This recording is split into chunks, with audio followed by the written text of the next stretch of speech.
Here with Xavier Vines. That was such a fun fight to watch. I know you enjoy striking. Was it as much fun for you? Uh, yeah, I try to I really enjoy the striking part of it. So it was fun to get somebody who wanted to strike, which is a complete 180 from my last fight. Obviously, that guy had good grappling and he used it. This guy, uh, he was game. It was funny because he was talking to me. I never had any. I've only had like one other. I've had one other opponent talk to me in the fight, and he just also happens to be from up north. I guess that's just what they do. I figured he was going to talk at some point. Thought he was going to do it at the weigh-ins, but he liked to talk in the fight. But What was he saying? he was just saying like, "Let's go, motherfucker!" Like, "Oh, you're good," or "You're a good grappler." Throw that knee, blah, blah, blah, like listen to your coaches and do it. And I'm just like ignoring him. I'm just like, every time he talked, I just made sure I elbowed him every time he said something and try to knock his teeth out. He had a strong ass chin with that big ass chin he has, and it was strong, so it works for him. Do you find it distracting sometimes? Or do you think that's kind of like what they're trying to do to like distract No, you? I didn't give a he was just talking. I wasn't talking to him. I just was like, Yeah. all right, like you're busy talking. You're not hitting me right now, so I don't care. Your eyes seem to be bothering you. Did that happen during the fight, or? It actually happened in the back. I kind of got my eye rubbed weird in the back, and I kind of was just ignoring it. But it is what it is. Like, it happened to somebody else before, and Jake always said, like, if it happens to you in a fight, like, you just got to fight through it. Like, so I did. I fought with, like, pretty much one eye the whole time.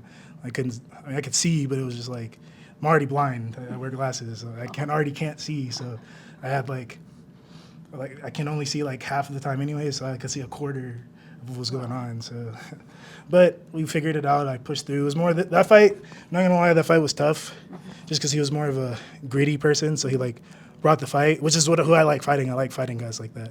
So it lets me know that I am right about myself, that I'm a fighter. So I, like, stayed in there.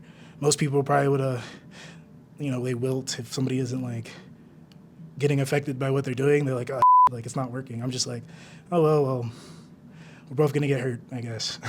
And you are normally the rangier fighter. He had a similar, for the division, like he had a similar body type as you. Did you have to make any adjustments with that or no? Like I told my coach, I was like, I figured he was either, like, I knew based on his dimensions, it just kind of looked. We actually thought he was going to be a lot bigger, and he actually in the fight commented, he was like, "How do you make 145?" Because they said I was strong and holding him against the cage. He's like, "How are you?" So then that made me feel even bigger, even though that whole time, this whole camp, I thought he was going to be the bigger, stronger guy, and we were going to have to stay, like, rangier.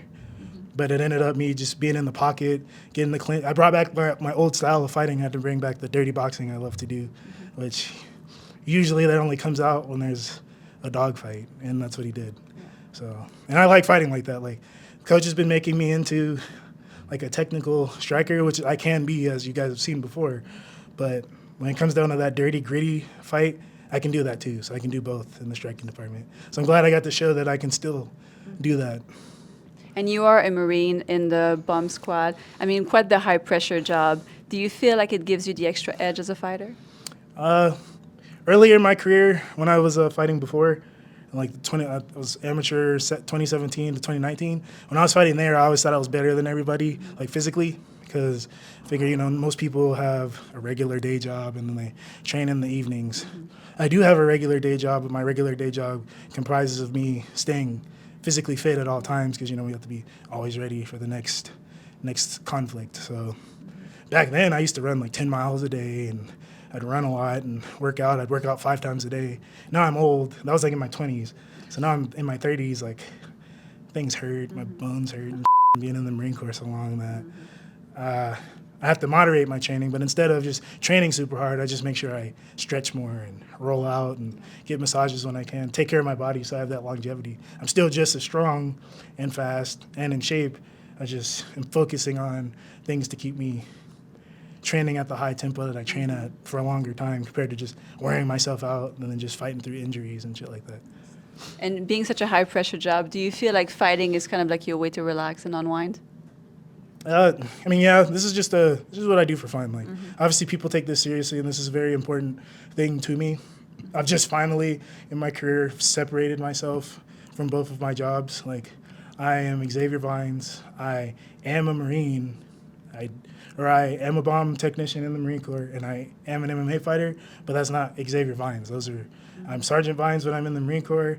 I'm the Xavier, the Professor Vines when I'm fighting, and then Xavier Vines is his own person. So I feel like now that I've kind of developed my own identity for myself, I can just do this for fun and I don't take it seriously. I take it seriously, I just don't. It's not my whole thing. Like, I'm not devastated if it doesn't go my way. And it's like, this is what I'm trying to do in my life. Like, I'd love to keep fighting, put on great performances, and make it to the big show, and have my time to shine.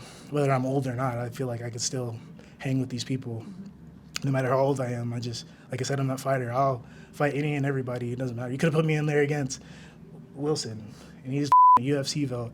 I still would have said, yeah. I'd be a little scared. And not scared. I'd be a little like, this guy's has like 50 fights, and I got my 5. Like, but I'd still take that challenge because this is the type of person I am.